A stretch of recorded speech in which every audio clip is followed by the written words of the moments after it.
আসসালামু আলাইকুম। সবাইকে শুভেচ্ছা জানাচ্ছি। মাসুম মাহবুব দেখছেন ওপেন দ্য ইউরোপ চ্যানেল এবং মাসুম মাহবুব ফেসবুক পেজ। একটা বড় খবর আছে আপনাদের জন্য, বলতে পারেন বিগ ব্রেকিং খবর। ছোট করে খবরটা দিতে চাই কারণ লাইভটা জাস্ট ৮ টায় শুরু করতে চেয়েছিলাম। ৭ মিনিট আমার নষ্ট হয়ে গেছে। আমি যে সফটওয়্যারে করি StreamYard, তারা দেখাচ্ছে ট্রাফিক খুব বিজি ছিল। অর্থাৎ পুরো পৃথিবী একসঙ্গে এই লাইভ সেশনের মধ্যে যে চাপ তৈরি করেছে তারা সাপোর্ট দিতে পারছিল না। এটি আজকে আমার সাথে ১ম হয়েছে। হরমুজ প্রণালী এখন যুদ্ধের মূল কেন্দ্র। এটা দখল নেবে কে? আমেরিকা না ইরান? এই প্রশ্নের মধ্যে আমেরিকা বারবারই অ্যাডভেঞ্চার করে যাচ্ছে। কখনো রাডার সিস্টেম অফ করে দিয়ে ওয়ারশিপ পাঠাচ্ছে ইরানের ভেতরে আক্রমণের জন্য। ইরান পাল্টা জবাব দিলে পালিয়ে যাচ্ছে। আবার কখনো ড্রোন পাঠাচ্ছে। ইরান সেই ড্রোন ভূপাতিত করছে। কখনো রিফুয়েলিং ট্যাঙ্কার পাঠাচ্ছে। হঠাৎ করে সেই রিফুয়েলিং ট্যাঙ্কার রাডার থেকে গায়েব। পরে জানা গেল সেটাও ধ্বংস। এবার সবচেয়ে বড় ধাক্কাটা খেল মার্কিন যুক্তরাষ্ট্র।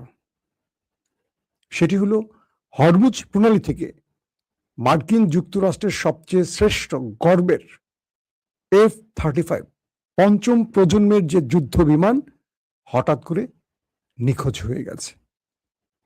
ইরানের জলরাশির উপর থেকে বলা হচ্ছে আমেরিকার সবচেয়ে পাওয়ারফুল যুদ্ধ বিমান F-35 এটি হরমুজ প্রণালী থেকে হঠাৎ করে নাই হয়ে গেছে, রাডার থেকে আউট হয়ে গেছে। কি হয়েছে এটার সাথে? আসলে বিশ্লেষণগুলো খুব পারফেক্ট আসছে না।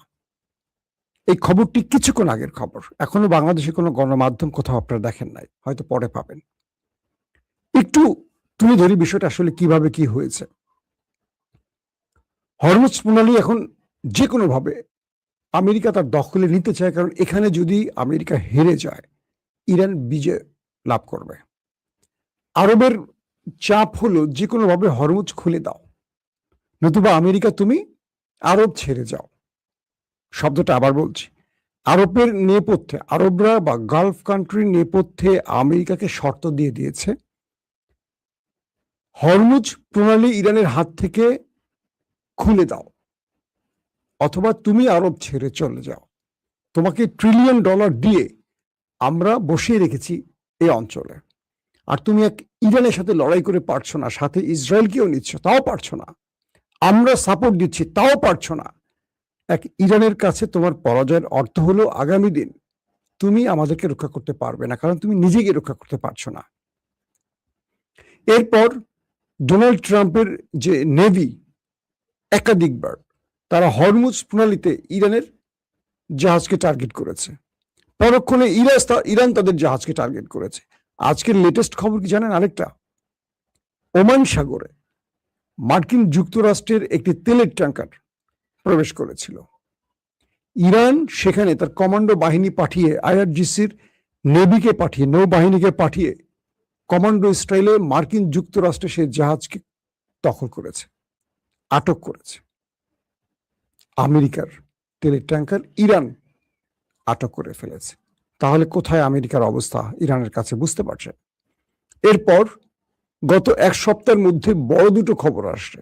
হরমুজ প্রণালীতে গোয়েন্দা ড্রোন পাঠিয়েছিল আমেরিকা, সেই ড্রোনটাও আর ফিরে যায়নি, ধপাস হয়ে গেছে, ইরান তাকে ধপাস করে দিয়েছে। দ্বিতীয় গুরুত্বপূর্ণ খবর আসছে, মার্কিন যুক্তরাষ্ট্রের অনেক মূল্যবান একটি রিফুয়েলিং ট্যাঙ্কার হরমুজ প্রণালীতে প্রবেশ করার পর সেটাও নিখোঁজ হয়ে গেছে, নিখোঁজ হয়ে যাচ্ছে। মনে হচ্ছে হরমুজ প্রণালীতে ওই যে একটা কি আমাদের রহস্যজনক বারমুডা ট্রায়াঙ্গেল নাকি আছে, এরকম কিছু একটা ইরান বানিয়ে রেখেছে, আমি মজা করে বলছি। আর আজকের সবচেয়ে বড় যে খবর, আমেরিকার F-35 রাডার থেকে নিখোঁজ হয়ে গেছে। আসলে এটার ভাগ্যে কি ঘটতে পারে?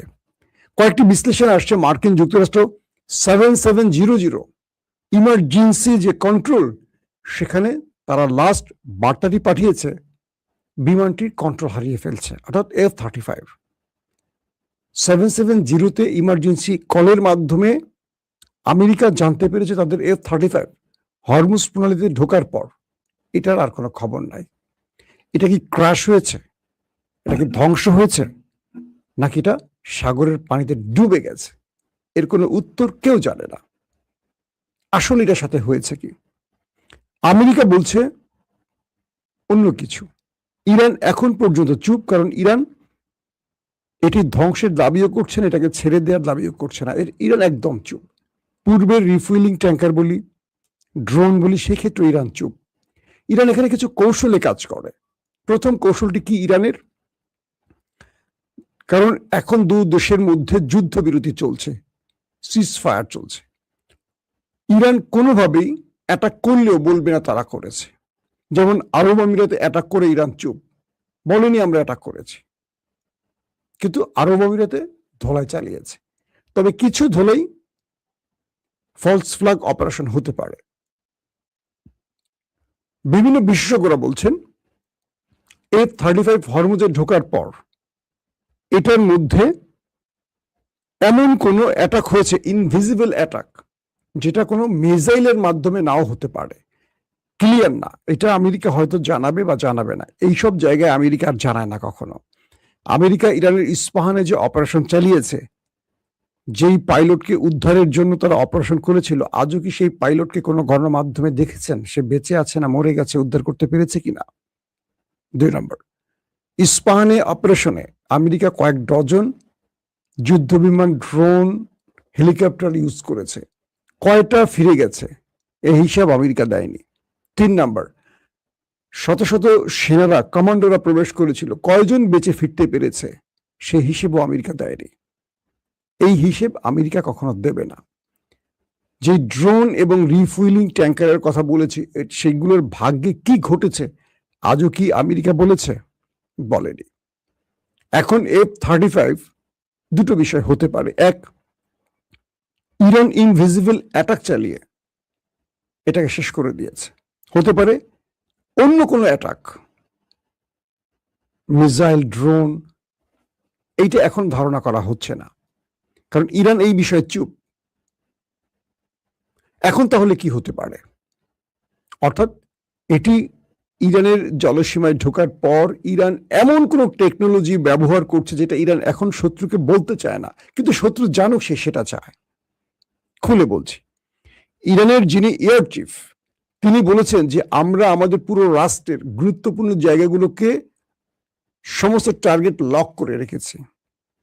কে বলছে? ইরানের এয়ার চিফ, মানে বিমান বাহিনীর প্রধান। তিনি বলছেন যে আমরা পুরো গুরুত্বপূর্ণ সবকিছু আমাদের ভূমির আমরা টার্গেট লক করে রেখেছি। শত্রু ঢোকা মাত্রই আমাদের কবজা চলে আসবে। তাহলে F-35 যে কবজা চলে আসলো, এটা কি তারই লক্ষণ? তাই তো মনে হচ্ছে, নাকি? এখন আমরা একটু ইঙ্গিত দেই 2020-এর দিকে। ধারণা করছি, যদি আমি ভুল না করি, 2020-এর দিকের একটি ঘটনা। সাউথ চায়নায় মার্কিন যুক্তরাষ্ট্রের একটি রণতরী প্রবেশ করে, অথবা সঙ্গে F-35 ছিল। হঠাৎ করে দক্ষিণ চীনের সাগরে যখন এই F-35 প্রবেশ করে, হঠাৎ করে 20 সেকেন্ডের জন্য F-35 রাডার থেকে নিখোঁজ হয়ে যায় এবং অনেক উপর থেকে সেটা আস্তে আস্তে নিচে নেমে আসে। এরপর চীন আমেরিকাকে বার্তা পাঠায়, গো। আমেরিকা বুঝতে পারে তারা চীনের যে সীমান্তে প্রবেশ করেছে এটা চীন তাদের F-35 কে কন্ট্রোলে নিয়ে নিয়েছে। চীন তখন তাদের জানায়, ওকে, আমরা তোমাদের সীমানা থেকে বেরিয়ে যাচ্ছি, আমাদের ক্ষমা করো, পার্ডন মি। এরপর F-35 কোন রকম জীবন বাঁচাতে পারে। তো চীন সেই বিমানটিতে কোনো মিসাইল অ্যাটাক চালায় নাই, ড্রোন অ্যাটাক চালায় নাই, কিচ্ছু করে নাই, কিন্তু তার কন্ট্রোল তারা নিয়ে নিয়েছে। এই ইনভিজিবল সিস্টেমে অ্যাটাক গুলো, এটা পৃথিবীর সবাই পারে না। চীনের সবচেয়ে বড় সাহসিকতার জায়গাটা হলো, চীন যুদ্ধে জড়ায় না বা তার টেকনোলজি পৃথিবীকে প্রচার করে না, বাট কৌশলে চীন শত্রুকে বুঝিয়ে দেয় তার শক্তিটা, যেটা ইরান করছে এই মুহূর্তে। যেমন ভারতকে চীন বুঝিয়েছিল পাকিস্তান ভারত যুদ্ধে, বুনিয়ানু মারসুসে। ফ্রান্সের তৈরি রাফায়েল 5 থেকে 6টি রাফায়েলকে খেয়ে দিয়েছিল পাকিস্তান। পুরো টেকনোলজি ব্যবহার করছে চীন এবং তুর্কি। তুরস্কের। জেট-17 থান্ডার এগুলো ব্যবহার করেছিল পাকিস্তান। যা তৈরি হয়েছে কোনোটা পাকিস্তান আর চীন মিলে, আর কোনোটা তৈরি হয়েছে তুরস্কের। এই পরিস্থিতিতে যেই বিষয়টি ঘটল যে ভারতের শক্তিমত্তাকে চ্যালেঞ্জ করেছিল চীন পাকিস্তানের সহযোগিতার মাধ্যমে, কিন্তু চীন বলছে না যে আমরা পাকিস্তানকে যুদ্ধে সহযোগিতা করছি, চুপ। কিন্তু ভারত জানছে যে পাকিস্তান যে টেকনোলজি ব্যবহার করছে এগুলো চীন থেকে পাওয়া, তুরস্ক থেকে পাওয়া। তার মানে ভারত চীনের যুদ্ধে ভারতকে তার যুদ্ধ বিমান ক্র্যাশ করে কি বলে S-400 ধ্বংস করে, তার ব্রাহ্মস মিসাইল স্টোরেজ ধ্বংস করে ভারতকে কয়েক ঘন্টার মধ্যে নাকানি চুবানি খাইয়ে দিয়ে প্রমাণ করে দিয়েছে চীনের হাতে আসলে কি আছে। কারণ পাকিস্তানের যা আছে তা চীনের হাতেই আছে। ভারত বুঝে গেছে চীন কি কি করতে পারে। তো এখন চীন যে কাজটি করছে, ইরানকে দিয়ে কোনো ইনভিজিবল অ্যাটাক করছে, সফটওয়্যারগত টেকনোলজি বা ENPS যেটাই বলি না কেন, ইলেকট্রনিক্স ওয়ারফেয়ারে বহু কিছু এখন আপডেট হয়েছে যে আমরা অনেক কিছু জানি না। কিন্তু আমেরিকা তার সর্বোচ্চ টেকনোলজি ব্যবহার করছে ইরানের বিরুদ্ধে, সেটা আমরা দেখছি। কারণ ডোনাল্ড ট্রাম্প যখন বলছে এবার আমি নিউক্লিয়ার অ্যাটাক করবো, তার মানে সব ব্যবহার হয়ে গেছে আমেরিকার। আমেরিকার হাতে আর নতুন কিছু নাই, যা ব্যবহার করার আমেরিকা করে ফেলেছে। যদি বাকি কিছু থাকতো তাহলে সে নিউক্লিয়ারের হুমকি দিত না। ইরান আমেরিকাকে বোঝাচ্ছে যে আমি তোমাকে মিসাইল মারবো না, ড্রোন মারবো না, আমি ঘরে বসে তোমার F-35 খেয়ে দিতে পারি, তোমার F-16 খেতে পারি, 17 খেতে পারি, 18 খেতে পারি। ইসরায়েলকে আমি ঘরে বসে ENPS অ্যাটাক করতে পারি, ইসরায়েলকে আমি ঘরে বসে ইলেকট্রনিক্স ওয়ারফেয়ারের জগতে যে দুর্দান্ত খেলাগুলো দেখাতে পারি, আমি সিজিল মারতে পারি, কখনো সিজিল মারবো না, কখনো আমি ঘরে বসে তাকে হ্যাক করে আমার কাছে টেনে আনতে পারি। F-35 তো ইসরায়েলে ব্যবহার করছে মার্কিন যুক্তরাষ্ট্রের কাছ থেকে কিনে নিয়ে, ইসরায়েল এগুলো ব্যবহার করছে, F-16 ব্যবহার করছে। এগুলো তো ইরান যদি এখন আমেরিকাকে হরমুজ প্রণালীতে এভাবে রাবার আউট করতে পারে বা ক্রাশ করতে পারে, যদি এই বিমানটি ক্র্যাশ হয়ে থাকে তাহলে পাইলট কোথায়, বেঁচে আছে না মরে গেছে? পাইলট কি ইরানের হাতে? যদি পাইলট ইরানের হাতে হয় তাহলে খেলা কোন দিকে যাবে বুঝতে পারছেন? এই পাইলটকে দিয়ে গেম চেঞ্জ করবে ইরান। অর্থাৎ ইরান এই যুদ্ধে কেন এখন পর্যন্ত আমেরিকাকে তোয়াক্কা করছে না, তার মূল কারণ ইরানের হাতে এমন কিছু আছে, হয় বন্ধুরা দিয়েছে অথবা ইরান নিজে তৈরি করেছে, যেহেতু এই বিষয়গুলি স্পষ্ট নয়। পাশাপাশি বারবারই খেয়াল করবেন যে ইরান তাদেরকে বলছে যে আমরা তোমাদেরকে দুটো বিষয় ছাড়া সব বিষয়ে আলোচনা করব। এক, হরমুজ প্রণালীতে কোনো ছাড় দেব না, এখান থেকে আমরা টোল নেব, এটা আমাদের কন্ট্রোলে থাকবে। এখন থেকে হরমুজ থেকে আমাদের পুরো ক্ষতি পুষিয়ে নেব। এই যে 40, 45, 50 বছর তোমরা শোষণ করেছো আমাদের উপর, আমাদেরকে তোমরা যেভাবে স্যাংশন দিয়ে রেখেছো, নিষিদ্ধ করে রেখেছো, তার পুরো ক্ষতি আমরা এখন পোষাবো তোমাদের ঠিকই টাকা নিয়ে। তুমি আমার হরমুজ প্রণালী দিয়ে ফাইবার অপটিক নিছো না, তোমার ইন্টারনেটের তার নিছো না, 10 ট্রিলিয়ন মার্কিন ডলারের তার তুমি এখান থেকে নিছো, আমি কেটে দেব। আমাকে এখন প্রতি মাসে বা বাৎসরিক ভাতা দিতে হবে, তোমাকে আর ছাড় দেব না, শুধু টাকা আর টাকা, বুঝছেন? এই পয়সা পয়সা তুমি হরমুজ দিয়ে জাহাজ নিবা, পয়সা দিতে হবে, আর ফ্রি না। তুমি আমাকে বিনিময়ে আরো একটা স্যাংশন দাও, তোমার টাকা দিয়ে আমি স্যাংশন কাটাবো। নাম্বার 2, হরমুজ প্রণালীর বাইরে আরেকটি ইস্যু আছে, তার নাম হলো নিউক্লিয়ার। আমি নিউক্লিয়ার ইস্যুতে তোমার সাথে কোনো কথা বলতে রাজি না, বাকি সব বিষয় আসে। দুটো ইস্যু ইরানকে প্রশ্ন করা হয়েছে, আপনার এত বড় সাহস, আপনি সুপার পাওয়ারের সাথে টক্কর দিচ্ছেন। ইরান কি বলছে জানেন? আমি তো সুপার পাওয়ার, আমি সুপার পাওয়ার। আপনার কি এখনো যুদ্ধের দৃশ্যপটে বুঝেনি যে আমরা সুপার পাওয়ার? ইরানকে প্রশ্ন করা হয়েছে, ইরান বলছে এই পৃথিবীতে এই মুহূর্তে চতুর্থ সামরিক পাওয়ারফুল রাষ্ট্র, মানে চতুর্থ সুপার পাওয়ার, পরাশক্তি এখন ইরান, নিজেকে চতুর্থ দাবি করছে ইরান। তার মানে ইরান এই খেলায় এতটা পথ এগিয়ে গেছে যেটা আমেরিকার হিসেব করে বের করতে পারছে না।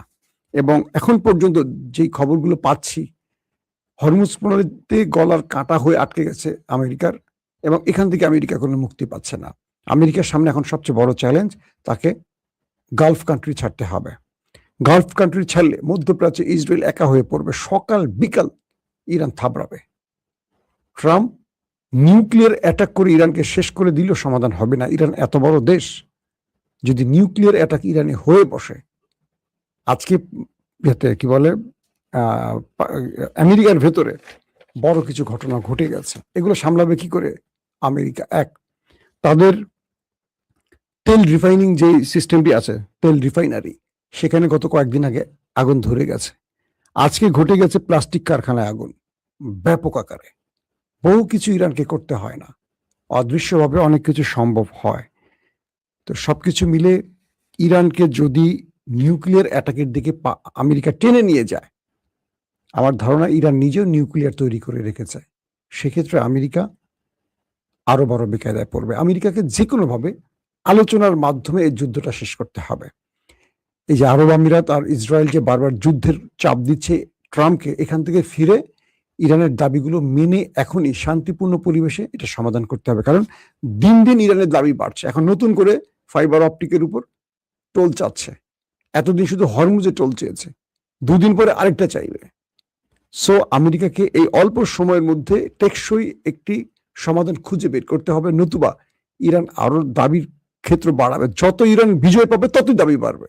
আজকে F-35 যদি ইরান খেয়েই ফেলে, কালকে দেখবেন আরেকটা দাবি আসবে। কারণ আমেরিকা ক্রমান্বয়ে পেছনের দিকে যাচ্ছে আর ইরান সামনের দিকে যাচ্ছে। আল্লাহ হাফেজ।